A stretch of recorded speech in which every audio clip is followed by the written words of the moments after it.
বিভিন্ন জায়গায় মাঠে পশুর হাট দেওয়া হয়েছে, কিন্তু সেখানে মাঠের বাইরে সড়ক কিংবা আবাসিক এলাকাগুলো দখল করে সেখানে বসা হয়েছে।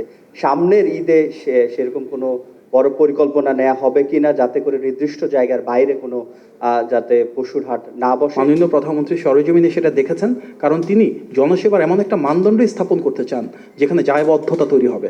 এই যে মাননীয় প্রধানমন্ত্রী নিজে নেমে আসছেন, জবাবদিহিতা তৈরি করছেন, দায়বদ্ধতা তৈরি করছেন।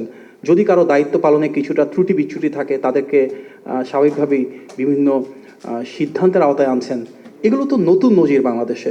সুতরাং উনি একটা নতুন সংস্কৃতি তৈরি করতে চান যেখানে যার যে দায়িত্ব সেটা যেন উনি পালন করেন।